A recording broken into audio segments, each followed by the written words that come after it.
Good evening, everyone. So tonight we're doing a shir on the Yom Tov of Shavuos.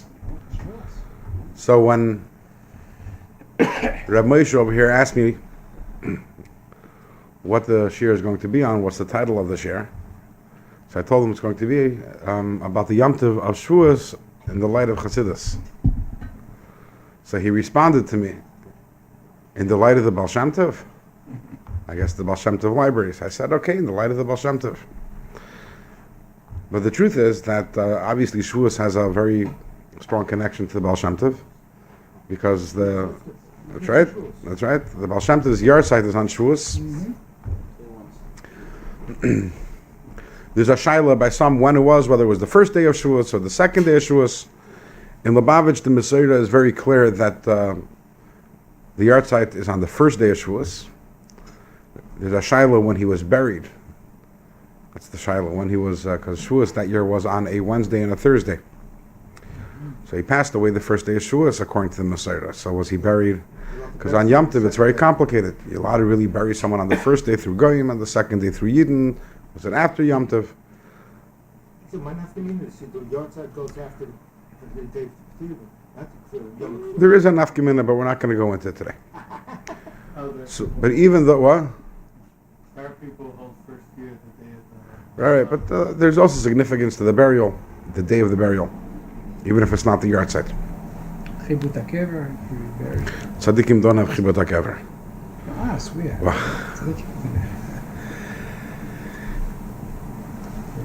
But although the yard site, again, the Masora in Chabad is that the yard site was on the first day of Yom Tov, but the Frierdiker Rebbe, he says that the Baal Shem Tov always was impartial towards the second day of Shavuos. He had a special chavivus. He treasured the second day of Shavuos, and in fact he would make a special su'udah on the second day of Shavuos, and he would farbring a lot with his Talmidim. He had a special connection to the second day of Shavuos.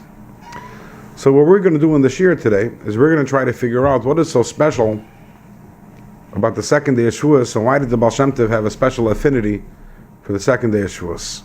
And in doing so, that'll also give us a larger understanding of the nature of the Yom Tov of Shavuos in the light of Chassidus, and anything which is in the light of Chassidus is automatically in the light of the Baal Shem Tov, because the Baal Shem Tov is the one who was the founder of Chassidus. And we'll start with the story. The story takes us back to the beginning of the 19th century, in the first half of the 19th century, in a city called Brody, which is currently in Ukraine, but I believe at that time it was in Poland. And the Rav of the city of Brody at that time, his name was Reb Shlomo Kluger. Famous name. He was a prolific writer. He wrote many svarim, many different kontresim. And he was the Rav of the city, which was a big city. There were a lot of Yidden there. However, because it was such a big city, he wasn't the only Rav. He was the head Rav, the chief Rav, the Rav Rashi. But the different neighborhoods had, each one had a small little local rabbi. So during the tenure of Reb Shlomo Kluger in Brody, so a story happened. There was a person, a childless man, married, and he was on his deathbed, deathly ill, and according to all signs and everyone who was there and the doctors, this person was mamish on the threshold of death and is going to die very soon. Excuse me, what city, where was this again? Brody. Brody, the same? Brody, same thing, yeah. And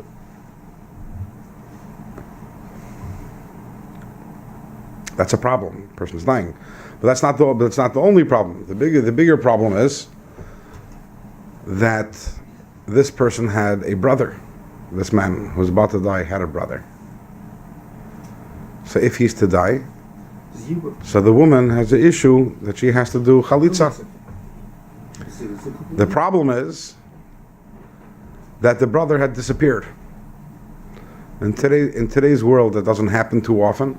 In the olden times, that was a very common occurrence. You can imagine the person decided to board a boat and go to England or to America, never to be heard from again, which happened, in 1830, 1840.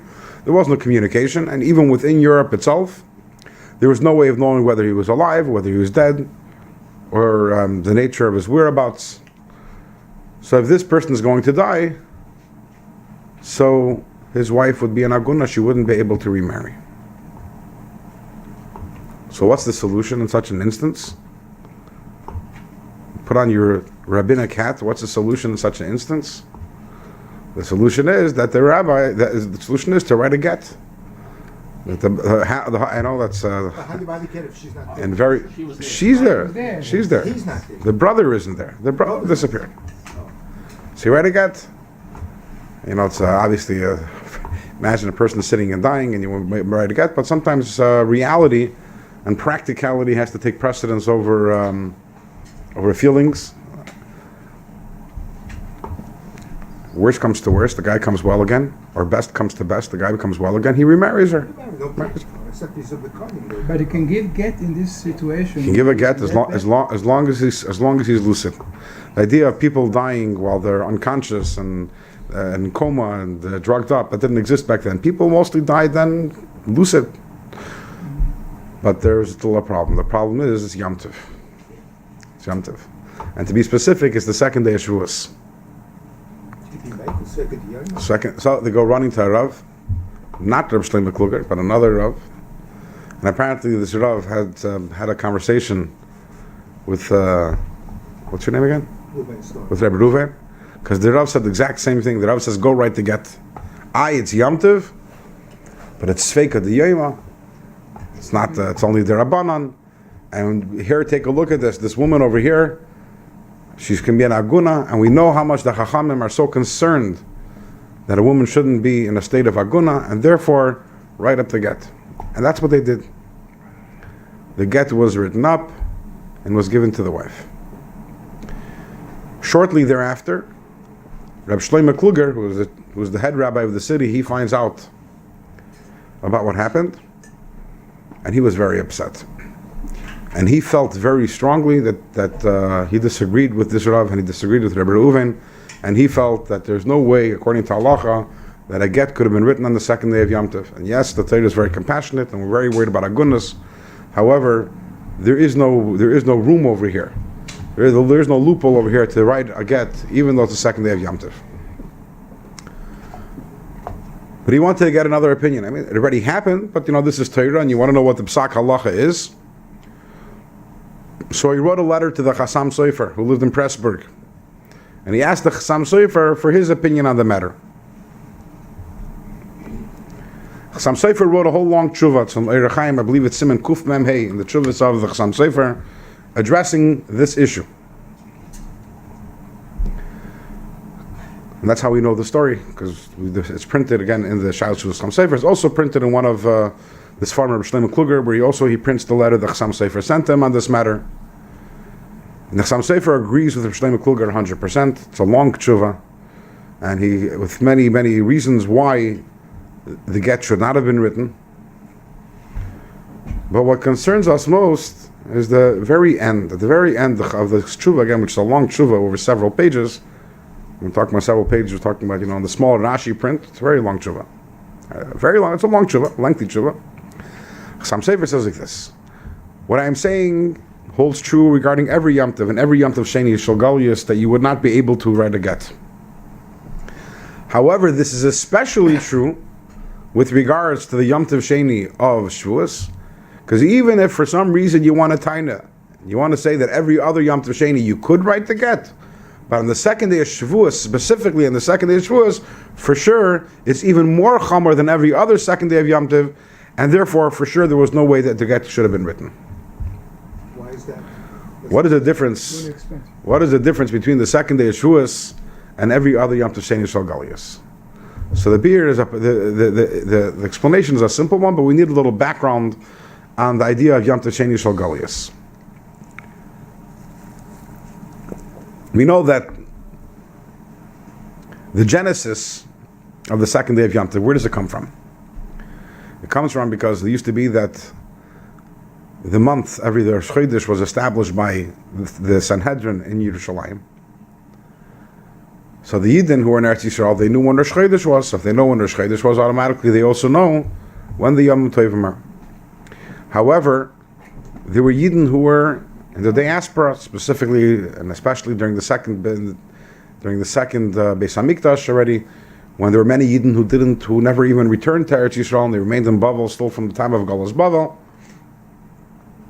and they had no way of knowing when Rosh Chodesh was established, because Rosh Chodesh could always be established either on the 30th day or the 31st day. In other words, from the previous Rosh Chodesh. If it's on the 30th day, that means the previous month was only 29 days, and if it's on the 31st day, that means the previous month was 30 days. So the Sanhedrin, the Bezdin, they would send out messengers to all the Jewish communities all over to notify them when Rosh Chodesh was. However, it took time. It took time for the messengers to come, so that by the time, for example, Sukkot came along, or by the time Pesach came along, the messengers, there were many, many different communities in the diaspora where the messengers had not yet arrived, and therefore, they had no choice but to make 2 days of Yom Tov. Because when this day arrived, maybe it's Yom Tov. We don't know, maybe not. The next day, maybe it's Yom Tov, maybe it's not. That's Feika Deiraisa. It was Safek Deiraisa, so therefore they kept 2 days Yom Tov. And as we know, that even after this Safek ended, because we have a perpetual calendar, but we have Minig Aviseinu Biyadenu, we follow the established Minig, and therefore we continue in that way. However, this logic works for every other Yom Tov with the exception of Shavuos. And why is that? Because Shavuos is unique amongst all Yom Tovim in that it's not associated with any date. The Torah doesn't tell us to keep Shavuos on a certain date, even though today we always keep Shavuos on the 6th day of Sivan. But that's only because today we have a set calendar. So so Nisan is always 30 days, and Iyar is always 29 days. So therefore, we start counting Sfiras HaOmer on the 16th of Nisan. We count 49 days, and the 50th day always will fall out today on the 6th day of Sivan. But that wasn't always that way. In times of the Beis HaMikdash, sometimes Shavuos could have been on the 5th day of Sivan, and sometimes it could have been on the 7th day of Sivan. In other words, if both Nisan and Iyar were 30 days, then Shavuos would be on the 5th day of Sivan. If both Nisan and Iyar were 29 days, then Shavuos would be on the 7th day of Sivan. It's not associated with any day in the calendar. So to know when Shavuos is, I don't have to know if it's Vav Sivan or not, that's irrelevant. In order to know when Shavuos is, the only thing I have to know is, when was Rosh Chodesh Nisan? If I know when Rosh Chodesh Nisan was, I'm saying I live in the times of the Beis HaMikdash, I know when Rosh Chodesh Nisan was, all I have to do is count 16 days from then, and then 49 days after that, and the 50th day is Shavuos. By the time Sivan came along, there was no community in the diaspora that didn't know when Rosh Chodesh Nisan was, 2 months ago, because by that time, the messengers had arrived everywhere. So therefore, there never was an instance where there was a suffix about when Shavuos is. You can calculate from 2 months from before. 2 months, again, and it doesn't make a difference. Is it Vav Sivan? Is it Zayin Sivan? Is it Ches Sivan? Makes no difference. It's not contingent upon a date. So that raises the obvious question. So why do we keep 2 days of Shavuos? 1 day, like in Eretz Yisrael. We should keep 1 day everywhere, just like in Eretz Yisrael, because there is no Sfeika D'Yoyma. There is no suffix. Sorry? Yeah, ich verstehe, but by the time Sivan came along in Bavel, they already knew when Pesach was, because the Bezdin did send out Shluchim. So the Rambam says that the reason why we keep 2 days Shavuos, we have this stormy question, why do we keep 2 days Shavuos? And the Rambam answer is very simple. In 3 words, Shaloi lachalak b'mayidus, which means the Chachamim decided we're not making distinctions between Yom Tov. And an area where they keep 2 days Yom Tov, they keep 2 days every single Yom Tov. Simple answer. The beauty is in its simplicity. It's nothing complicated. So what does that mean? What's the practical implication of this? That means there are certain days in the year that we keep holy because Hashem told us to keep holy. Whether it's Shabbos, whether it's Rosh Hashanah, whether it's Yom Kippur. And then in Chutz La'aretz, in the diaspora, there's other days of the year that we keep holy. And why do we keep them holy? Because it's a Sveika de Yoima. Because it's a Safek Deiraisa. So even though today really there isn't a Safek, but we're talking about, if we go back to the original, when a person kept the 16th day of Tishrei and he made Yom Tov on the 16th day of Tishrei, why? Because maybe it's Yom Tov. So if it's maybe it's Yom Tov, I have no choice. I can't do malacha today, I can't do work. Maybe it's Yom Tov, so maybe I have to shake the lulav of an esrog. So I have to do all that stuff. And then there's one day of the year, only one, and that would be Zion Sivan, which is 100% choil. It's 100% a weekday. The Torah tells you, put on tefillin. The Torah tells you, go to work. Going to work is also a mitzvah. The Torah tells you, daven Shemona Esrei, a weekday Shemona Esrei. And the Chachamim say, Rabbi say, today is Yom Tov. Make Yiddish, say the Yom Tov davening, don't put on tefillin, don't go to work. It's Yom Tov today. One day of the year, which is 100% choil, and the Chachamim came along and unilaterally decided today is going to be Yom Tov. There's no other day. Even Chanukah and Purim, which are Yom Tov Midrabanan, but we work on them, we put on tefillin on them. It's not mamish a Yom Tov like a Yom Tov Deiraisa. The only day of the year which the Chachamim went and they changed it from Choil to Yom Tov is the second day of Shavuos. Because every other second day of Yom Tov, it's not the Chachamim made it into Yom Tov. It was a Safek. They had to keep it because it was a Safek. Says the Chassam Sofer. What does this teach us about the nature of the second day of Shavuos? There is no Sveika de Yoima. What do you, Reb Ruvain and the Rav, you're tying to Sveika de Yoima. What's Sveika de Yoima? Where's there Sveika de Yoima? It is a din of a Vadai. The second day of Shavuos is a din of Vadai. It's Vadai midrabanan, but it's Vadai. And therefore, even if on another Yom Tov you want to tie it to me Sveika de Yoima, so you can be Mekel, you can be lenient, but on Shavuos you can't be lenient. And Shavuos is more Chomer. But there was no problem with the moon? There was no confusion with the moon, Rosh Chodesh? No, because as we just explained, I'll get you in a second, it doesn't make a difference what day of the week, what day of the month it is, because Shavuos is not connected to a particular day. It's only 50 days after Pesach. So as long as you know when Pesach is, you do your Sfer Sa'im or you have Shavuos. Yes? You could argue the other way. Since it's really chol, you could be meko about it again, about writing a get. Since Mikra Din is chol, you could argue the other way that you could be Give a disposition. you could be meko about writing a get. You could argue the other way. But it used to be Chol. But now it's not. Now it's Kodesh. And it's as a Din Avadai. Could be Sometimes, again, if this was my argument, you can, if this was my chiddush, you can argue. Yeah. And you want to argue the Chassam Sofer, you're welcome to do so also. But the Chassam Sofer says that this is actually a chumrah in the second day of Shavuos over any other Yom Tov, that it doesn't have a din of a safek, because we know B'chlal, a safek, it's a vadai. It's a vadai Yom Tov. Chachamim were mesakin l'chatchila. Chatchila, they took a day and said today is Yom Tov. So it's a vadai. You can make on a derabana. Well, since the Chachamim made the decree, they can build into the decree any. But so are you going to tell? Are you going to say that they could? But maybe they. So can I write? Can I? Okay, that's a bad example. But would you say that you could also forget? You can do muktzah, or you can start carrying around in a. The Chachamim have the power to make any takana. Change. When they made that the Gzeira, they could have, and had they included in the Gzeira that Shavuos is holy with the exception of when a get has to be written, then that would be the case. There are a lot of gets, and if they saw there was a need, a tzorah gadol, they could have, They could have done that at the time, correct. But I don't want to get lost in that, because we're obviously going somewhere with this, and again, this is what I think we can all accept that the Chassam Sofer knew what he was talking about, and even That's if a vadai. that's a vadai, correct. That's for sure a vadai. So it's the second day Shavuos, since it's technically a chol. Are there some kulas?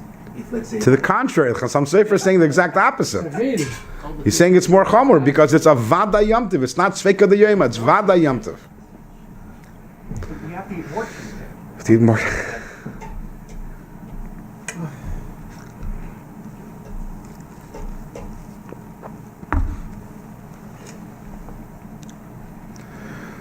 So we have this interesting aspect, this interesting element about Shavuos, in which it's different than every other Yom Tov, that the Yom Tov Sheni is different. And by the way, we're already beginning to understand, the Baal Shem Tov, we said he had a special affinity for the second day of Shavuos.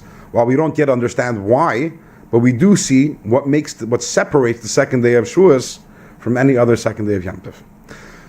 But what is it about, why is it that this anomaly, this interesting thing that we have the only day of the year, which is absolutely choil, and the Chacham came along and made into a Yom Tov, why is it on Shavuos? What's the connection to Shavuos? In other words, nothing is by accident, there's no mistakes. So obviously it's connected to what Shavuos is all about. So let's learn a little about Shavuos, and once we understand what Shavuos is all about, we'll understand why this specialness of the second day of Yom Tov Sheni Shel Galius is connected to Shavuos. Every Yom Tov has a theme. And while some may say that the theme of Shavuos is cheesecake, however, the Gemara actually gives us a different theme for the Yom Tov. And Kabbalah Satira, okay, that's the obvious one. But the Gemara actually gives Shavuos a numeric theme. As I state in Masechta Shabbos, Daresh Ahu Galilah, that there was this person from the Galil who he darshan and said, Brich Rachmana, blessed be Hashem, the Yohiv who gave Uriyant Lisoy a triple Torah, La'amat Lisoy, to a triple nation, B'yoymat Lisoy, and I might be mixing up the order, and if I do, I apologize. On the third day, B'yarchat Lisoy, on the third month, Ayidet Lisoy, through the third one.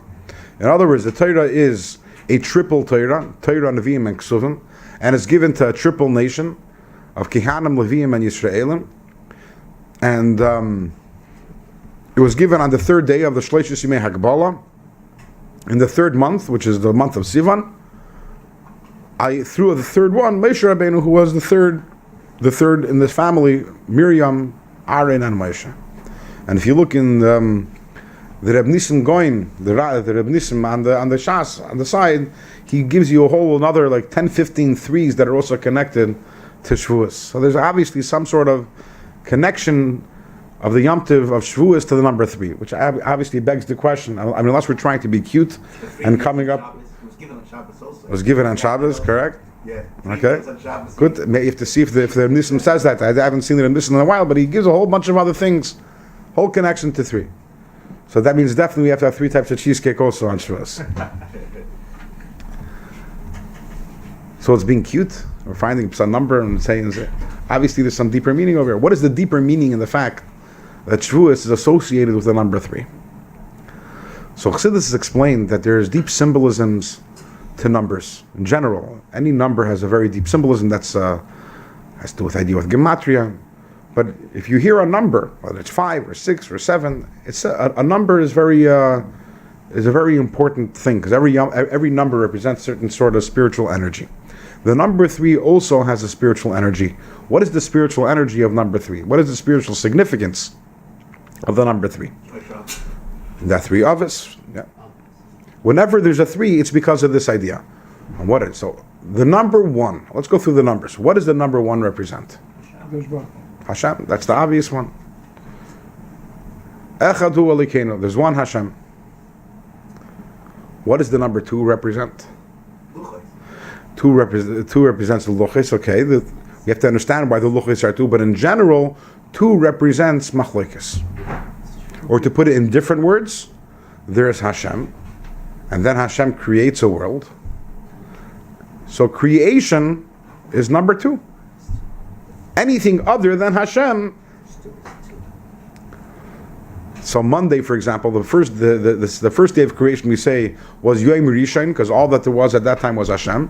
And on Monday, and the second day, Yom Sheni, so Taka, there is no kitoiv even on that day. There is no, because there's machlokes, there's division, there's 2 things already, there is no kitoiv.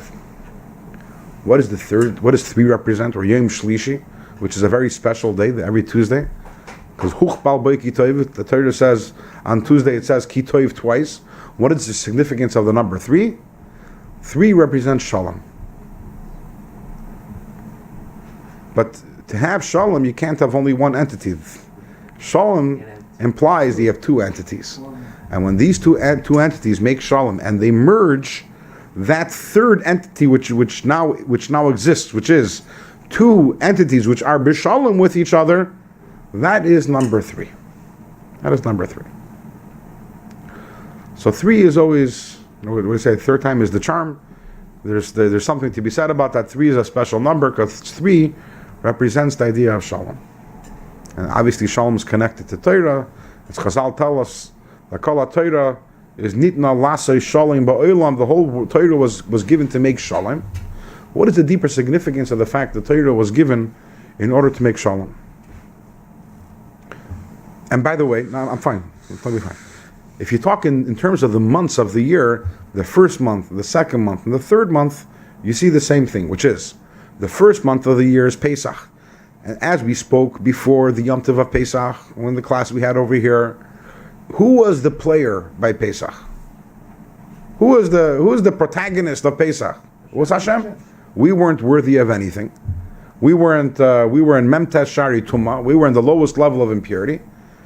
And Hashem came along and He pulled us out. So whatever happened on Pesach is Misyachas to Hashem. It's not. We don't get the credit for anything. It's not our avodah. It's not that we merited anything. But Hashem was the player.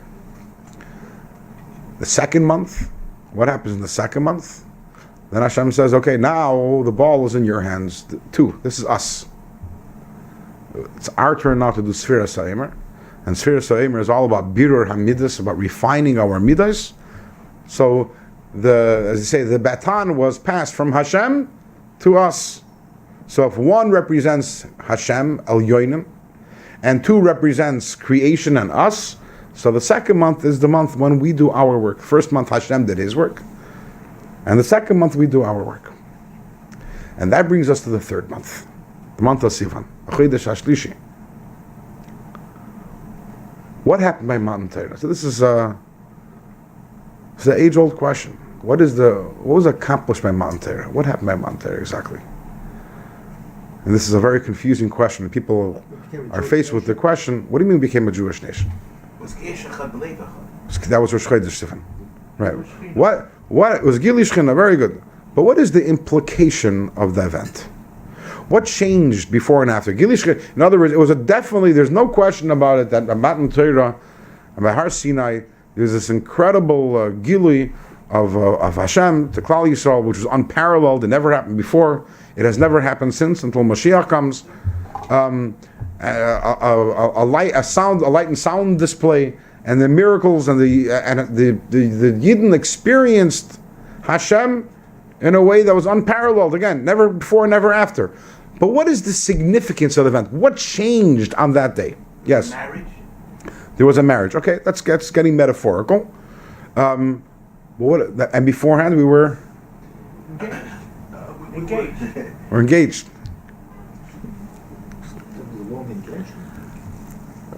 Well, we were like the mountain must have been, when Abraham became a mountain, would act as a chuppah.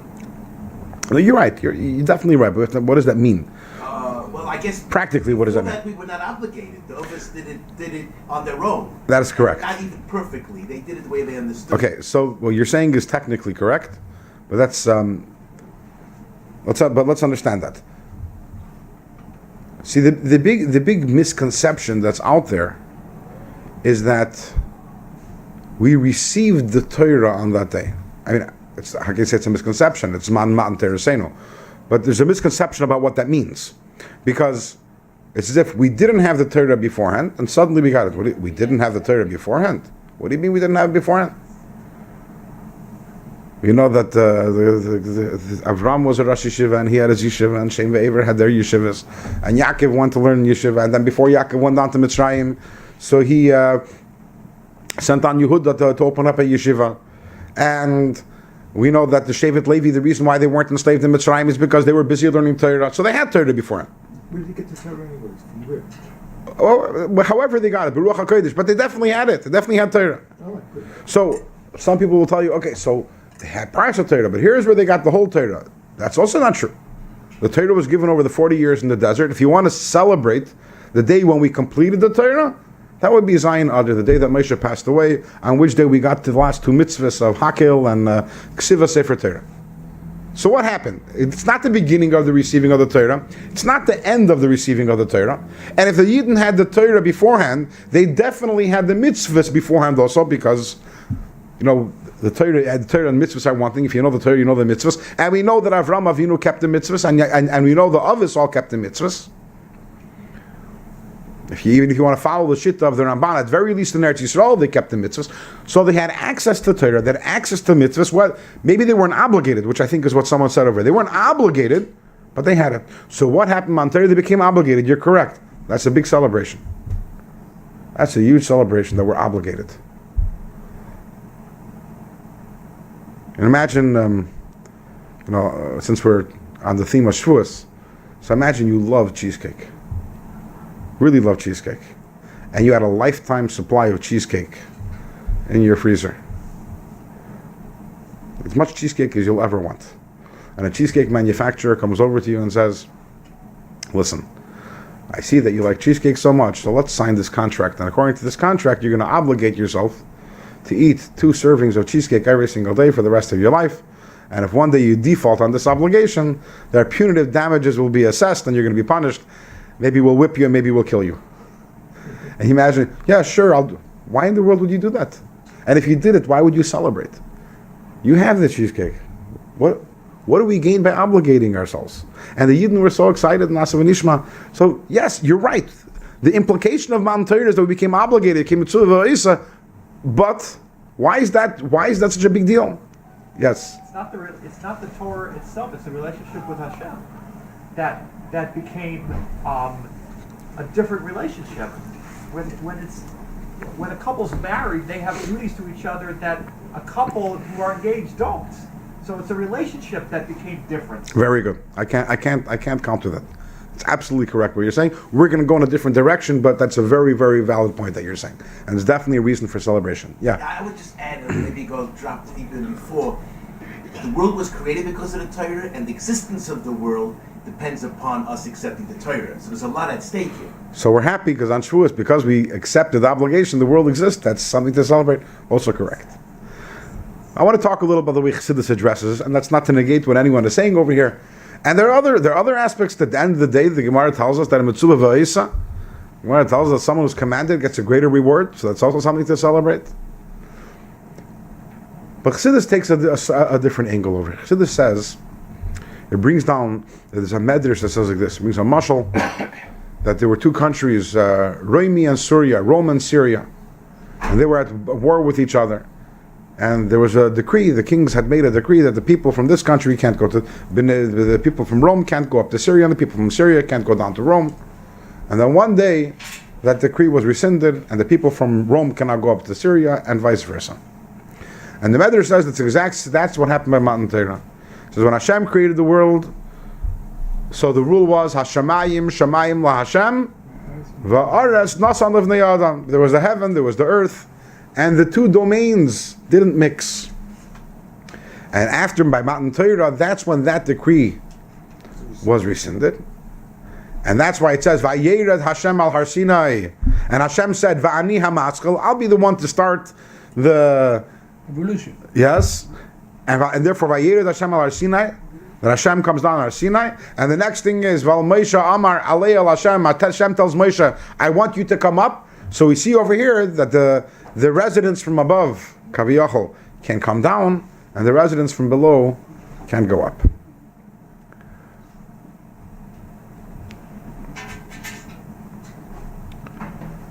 To put it in different words, before Matan Torah there was 1 and there was 2. Going back to our theme of 3. There was the heavens and there was the earth. And they didn't mix. They couldn't mix. And Matan Torah we had, that's why the whole Shavuos is about the number 3, because it's about Shalom. We're making Shalom. Shalom between the heavens and the earth. To put it in different words, by Matan Torah, the process of making this world into a holy place began. Avram Avinu was a very holy person, and he served Hashem in a way which we can't even begin to imagine. Avram was, we might have mentioned this, that when Moshe Rabbeinu once, on two occasions, Moshe Rabbeinu, the Gemara tells us that he thought to compare himself to Avram Avinu, and Hashem tells Moshe, sorry, b'makim gedolim al tamid. Don't compare yourself to Avram Avinu. But at the same time, while Avram was a very holy person, he didn't have the ability to impact the world. On a very simple level. The ability to go on to take the hide of an animal and to be able to work on it and make it into a cloth and turn it into a Sefer Torah and make it into pure tefillin, and then it becomes a chefza shel kedusha, becomes an holy object, did not exist before Matan Torah. Because the physical was the physical and the godly was the godly, and the divide that separates between ruchnius and gashmius, between the godly and between creation, between the one and between the two, there wasn't a possibility of a three. How is it that something, a physical, connect to Hashem and become godly? How is that possible? And before Matan Torah, it wasn't possible. And that's why the Zohar tells us that when Yaakov Avinu, when he was playing his tricks with his sticks, when he peeling off a little, so according to the Zohar, that Yaakov was doing the mitzvah tefillin, and he had all the kavanas of tefillin with the sticks. And after he finished the sticks, he threw them in the garbage. They didn't have any kedusha. Because there wasn't that ability to impact the world and to make the world into a holy place. And ultimately, the ability to go and to fulfill the kavana of the creation of the world. And the kavana of the creation of the world is taka, to make this world into the world should be that the Eibishter wants to dwell in this world. That became possible only by Matan Torah, which explains why by Matan Torah the whole Yom Tov is symbolized by the number 3. But you should mention that they did Torah mitzvahs. They did Torah mitzvahs, So but it didn't impact the world and make the world into a holier place. I mean, they couldn't elevate the Gashmias. Correct. Couldn't elevate the Gashmias. The only exception to that rule was the mitzvah of Milah, which was the Maisa of the Simon Labanim, where they're talking. That's why when Avram talking, when he wanted to make a shvuah, he didn't take a Sefer Torah, didn't take a mezuzah. What did he? Simla yad chatach es yirechi. It's the only chefza shal mitzvah that you can have. Yeah, and you know why? And this is connected to what we were talking about earlier. The only mitzvah that Avram was commanded to do was bris milah. Everything else that Avram did was voluntary. Just like the Matan Torah. When did we get the koyach to go on to make this world into a holy place? Through Hashem's command. Asher kiddushanu b'mitzvaysa v'tzivanu. We can't make anything holy. We don't have that ability. It is only the koyach of the tzivui of Hashem, of Hashem's command, that gives us the ability to make that which we're dealing with holy. And obviously that's talking about, and that's why the only mitzvah which Avram had, which was similar, was milah, which he was commanded. Everything else was optional.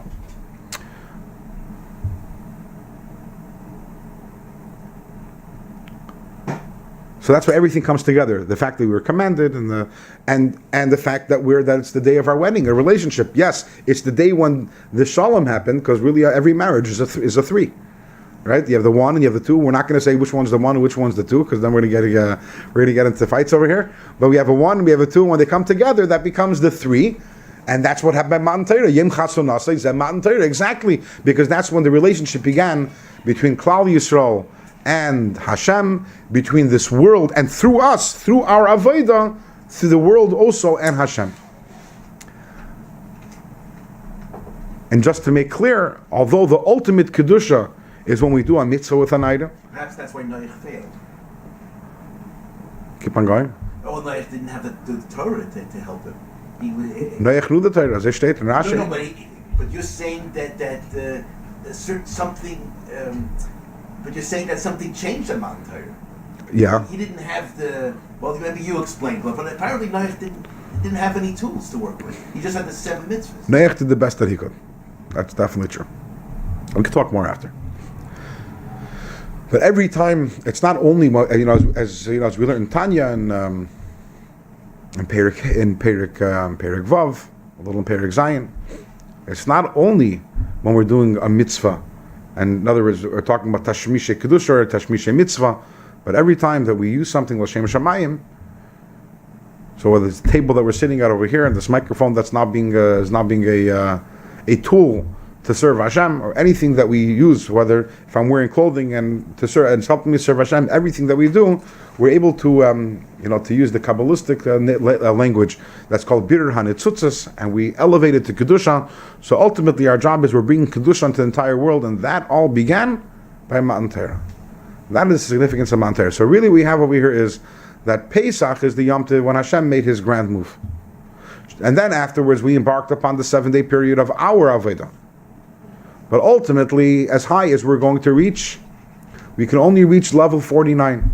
You know, the Kabbalah little talks about Chamishim Shari Bina, that there are 50 levels. But human endeavor can only reach level 49. Because that's the ceiling. And then you hit the El Yoinim Le'Yerdu Lamata Tachtonim Li'Al Lamayla. You hit that point where, okay, you reached your human maximum potential, but the human maximum potential is still only human maximum potential. It's not godly. There is this ultimate disconnect between creator and creation.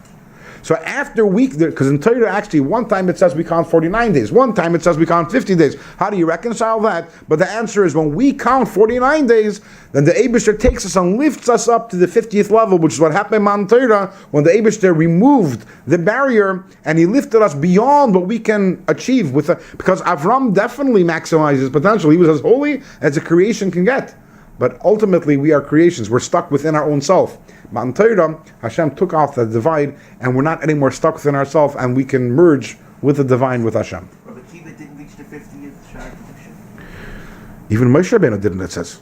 But I'm asking about Rabbi Kiva. Why would Rabbi Kiva? Rabbi Kiva, I believe that he was so great, Rabbi Kiva, that Moshe Rabbeinu didn't understand his shir. In general, we say it's not within the ability of a mortal to reach it. In fact, we say Moshe Rabbeinu only arrived in it on the day when he passed away, which is why he passed away on Har Nevoi. Nevoi is Nun Boy. The 50th Shar is there. And we say, Vatachashreu ma'at, the Pasuk says, Vatachashreu ma'at melikim, that you made man a little less than Hashem. That means that we have only the 49. And in other places of Chassidus it says that the word choila, is Begematria 49, an ill person. So the fact that we are a choilas ahava, when we're in love with the Eibishter, but not only in love, we're literally sick. What are we a choila that we're only at level 49? We're asking Hashem to lift us up to level 50, and that's why choila is Begematria 49.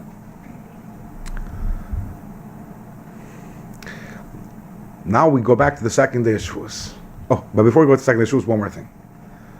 Where is Taka the ultimate connection between Yid and Hashem? Ultimate connection. And I need you who learned Tanya to answer that question. Where's the ultimate connection between Yid and Hashem? There's in Limud HaTorah. Perikei.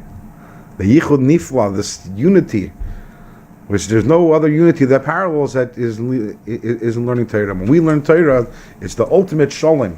When we say Kala Torah Kula, Nitna Lasa Shalom Ba'olam, the whole Torah was given to make shalom, to make peace. What does it mean? So on a simple level, it means that he's making peace over here.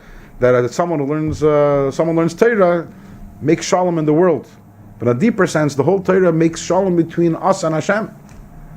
It's what unites us with Hashem. That's the idea of what Torah is.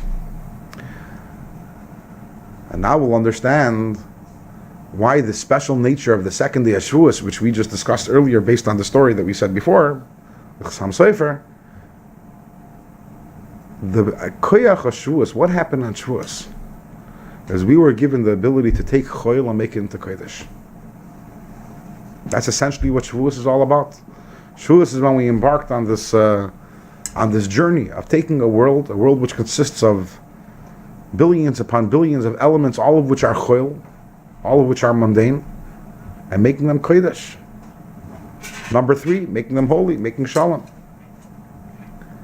In terms of time, because I think we've spoken before, there's the element of there's time, Olam Shana Nefesh, there's time and space, and there's that which inhabits the both of them. In terms of time, there's one day in the year which is absolutely Choil, and which we went and we made Kodesh, and that's on Shavuos. Why in Shavuos? Because that's what Shavuos is all about. Shavuos is all about taking the Choil and making it into Kodesh, and therefore it expresses itself in the fact that the second day of Shavuos is the only day of the year during which we take something which is absolutely Choil and we make it into Kodesh. by the way, the truth is, just on the side, every single Yom Tov really, we know the difference between Shabbos and Yom Tov. That Shabbos is Mekatsha V'Kaima. Shabbos, the Eibishter makes holy. And Yom Tov we make holy. That's why we don't say Mekadosh Hazmanim. We say Mekadosh HaShabbos. We don't say Mekadosh Hazmanim. We say Mekadosh Yisrael V'Hazmanim. Why? Because Hashem gave Kedusha to Klal Yisrael. And through the Kedusha that we have, we are the ones who are Mekadosh Hazmanim. Kaviyachol, it's not Hashem making the Yom Tov holy. He gives us Kedusha. And when Yidden, we are Keveya, Rosh Chodesh, we are the ones who are also Mekadosh Hazmanim. We make the Yom Tovim holy. So every Yom Tov really, to a certain extent, is us taking Choyl and making it into Kodesh. But at the end of the day, and on a regular Yom Tov, when we're taking Choyl and making it into Kodesh, why are we doing it? We're empowered by the Torah to do so. The Torah says that the 15th day of Nisan and the 15th day of Tishrei has to be holy. Has to be, but Hashem is saying, I want it to be holy, but I'm relying on you to make it holy. The only day of the year where it's not only is that we are the ones who are making it holy, but it's our own initiative. It's Klal Yisrael on their own initiative. They went and made it holy. Is Dafka is the second day of Shavuos. Yes. Oh. So they should keep 2 days Yom Tov, 2 days Shavuos in Eretz Yisrael. So why don't they keep 2 days Yom Tov in Eretz Yisrael or So Shavuos? they have a very strong argument here, a very strong point. They say that the Alter Rebbe once said.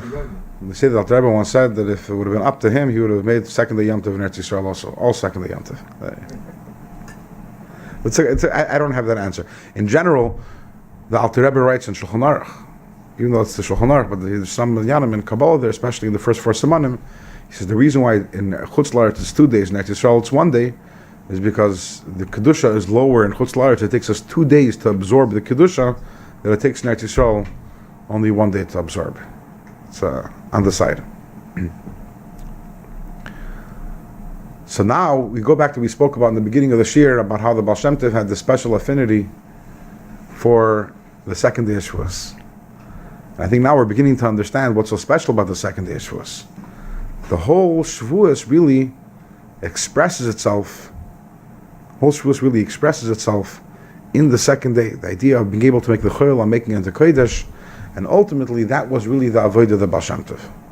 The avodah of the Baal Shem Tov, the avodah of Chassidus, is to take people like me and people like you, and people who are ultimately choil, and not only that we should behave in holy ways, because that we always had. We always had Torah, we always had mitzvahs, and we were always able to unite with Hashem through studying Torah. But a lot of times when you study Torah, and when you're studying what we call nigla of Torah, the meat and potatoes of Torah, whether it's Shulchan Aruch and whether it's the Poskim, whether you're sitting learning your Katsas. So, although the fact is that this is Hashem's Chachma, and the fact is that when you're learning the Torah, you're absolutely uniting with Hashem, as the Alter Rebbe says in Tanya, "Na yichud nifla she'en yichud kamayu." There is no such yichud like the yichud that you're having with Hashem when you're learning this Kitzas, which is telling you that Reuven says this lie, and Shimon then comes along and says and this is the Psak Din. As mundane as it might seem, this is ultimately the Chachma of Hashem. But a lot of times, as we know, we don't feel that. We don't feel that, even though that's the truth. And we have to make clear the fact that we don't feel it doesn't change the fact. I ever told you the story about the horses, something the Rebbe said many times. So if I'm repeating it, it's fine. The Rebbe also repeated the story many times.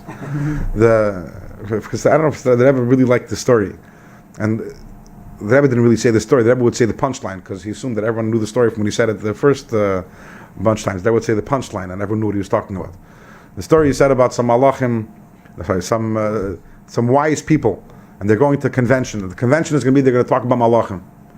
We're talking about angels over there. The wise people, we're talking about big Talmidei Chachamim. So they're going in their horse and wagon to the city where the convention is, and they're busy, they're talking about the angels, and their minds are elsewhere. Meanwhile, there's the wagon driver, a simple person, and his mind, what's the purpose of this whole trip? The purpose of the whole trip is that when he gets to the destination, they're going to give him a few rubles, and I'll be able to buy some mashka, I'll be able to get drunk a little. That's the purpose of the destination. So the wise people are thinking about the malachim as the purpose of the trip, of the journey, and the balagala is thinking about the mashka. And the horses, what are they thinking? The horses that are pulling the carriage? They're thinking about the hay, the haber. In Yiddish they say haber. They're thinking about the hay. To them, the whole journey is about that. When they get by night to the inn, they're going to get hay. So that in their minds, the whole reason why everyone's traveling is to get to the hay. And the question is, this is in Yiddish, as die Pferden trachten haber zijn de malachim ke malachim nicht. In other words, just because the horses are thinking about the hay, does that negate the existence of the malachim? In other words, the fact that the horses don't have the capacity to think of anything beyond hay doesn't change the fact that malachim are malachim. Which means when we're learning Torah, we're connecting with Hashem. You're thinking about hay. In other words, your mind isn't big enough to be. That doesn't change the fact. It doesn't change the fact that the purpose of the journey is to talk about the malachim. At the same time, however, obviously, if we can learn Torah in such a way that not only are we actually connecting to Hashem, but we're also experiencing that connection, which that happens more when we study Chassidus, because then it's not only you're learning about Hashem's wisdom, but you're actually thinking about Hashem, and that's you feel yourself, and then you start thinking in a godly way. And Chassidus makes that someone should see Hashgacha Pratis and the Avos Yisrael, and that the human mind begins to actually think in the way of Hashem. So that is the ultimate taking of the choil, because there's nothing as choil as the human mind and the human heart. I think we all know that. There's nothing as mundane as our mind and our heart. And the goal of the Baal Shem Tov was to take that choil, the ultimate choil, and to turn it into kodesh, and to eliminate the divide, and to connect that with Hashem. And considering that was the goal of the Baal Shem Tov, it's understandable why he had a special affinity Dafke for the second day of Shavuos, considering that in a certain extent, the second day of Shavuos encapsulated everything that the Baal Shem Tov stood for. So I finished really what I was prepared to speak about. But one more nekuda, which is related, not related. It's actually part of it. I didn't know if we had time. We'd have time for it, so I left it out in the beginning. When the Frierdiker Rebbe said that the Baal Shem Tov had this affinity for the second day of Shavuos, the Frierdiker Rebbe also explained why. And he said that the reason why is because the second day of Shavuos is Zayin Sivan, and that is the day when Moshe Rabbeinu, it's the first 24 hours after Kabbalah Satira, so it's the first 24 hours when the Yidden were doing their own Avodah. And that's also when Moshe went up to heaven. In other words, Matan Torah was Hashem doing his thing, revealing. When did our work begin? Of us doing Torah mitzvahs. And when did Moshe go up to heaven, which represents our work? That is the second day of Yah. That is Zayin. And then the Frierdiker Rebbe continued and he said, and especially if you're going to follow the opinion of Rabbi Yossi, which we know in the Gemara, Rabbi Yossi holds that the Torah was actually given on Zayin Sivan. You know, there's machlokes in the Gemara where the Torah was given on Vav Sivan or Zayin Sivan. Rabbi Yossi holds the Torah was given on Zayin Sivan. So especially if you go according to Rabbi Yossi, then for sure there's a mila and a flaw. Then there's definitely a wonderful quality to the second day of Shavuos. So that sounds very good, right? But you put that under a microscope, suddenly it makes no sense. The Rebbe points this out. You said two things that contradict one another. You said like this. You said that what's special about the second day of Shavuos? Because that was Chol to Kodesh, that's real Chol. Is because that's the day when our work began, right? Yeah, that was Vav, was the Kabbalah Satira. Zion. And then you're saying, according to Rabbi Yossi, it was Matan Torah, so then for really it's great. I understand, but you can't have your cake and eat it too. In other words, what's the greatest mila? If the mila is the day of Matan Torah, then according to the Chacham it should be Vav, and according to Rabbi Yossi it should be Zayin. And if the biggest mila is Dafka the day after Matan Torah, then according to Rabbi Yossi the special day should be on Chesivan.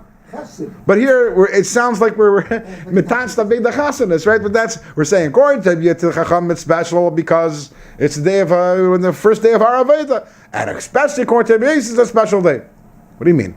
If the day of Matan Torah was so special, according to Chacham it should have been special the first day was. It happens a lot of times. That something sounds very nice, but then when you examine it a little closer and you think about it, it's something big. It's a good question. How are we going to get out of this? Yeah. So the Rebbe talks about this. The Rebbe says, no, you don't understand. According to Rabbi Yossi, why is it that Shavuos is the Matan Torah was on the seventh day? Because Moshe was Mosef Yom Echad B'Daitei. was I suffered to begin with. So that means that according to Rabbi Yossi, the day of Matan Torah itself already was our own avodah. According to Chachamim, Hashem's act was on Vav Sivan. And then when did our avodah begin? On Zion Sivan. But according to Rabbi Yossi, both happened simultaneously. Because Hashem, even the fact that the Gilui of Hashem on Zion Sivan was also through avodah of the Tachtin of Moshe Rabbeinu, who decided that's when it's going to happen. And by the way, both according to Chacham and according to Rabbi Yossi, the Gemara says in Yuma, Moshe went up on Zion Sivan. So in other words, according to Rabbi Yossi, he had both elements on the same day. And that's what the Frierdiker Rebbe says. It's a mile on a flaw that you have on the one hand Matan Torah, but also our avodah on the same day. So we have over here is that ultimately Matan Torah is about, Shavuos is about our avodah. It's about our avodah, again, that we were empowered, but this is different than Sfiras HaOmer. Even though we said Sfiras HaOmer is our avodah, but Sfiras HaOmer is our avodah, which we're doing with our koiches. It's like before Matan Torah. It was before Matan Torah. And then Shavuos, it's also we're being empowered. But this time we're being empowered with Asher Kedeshanu b'mitzvaysav v'tzivanu. We are empowered with the commandment, and now we have the koyach not only to do that which we can naturally do, but now we have the koyach to do something which is completely unnatural, which is the idea of making a world which is essentially choil and changing it into a world which is kodesh, and that is symbolized both by Rabbi Yossi and by the Chachamim by the second day of Shavuos, which the Baal Shem Tov treasured. And the second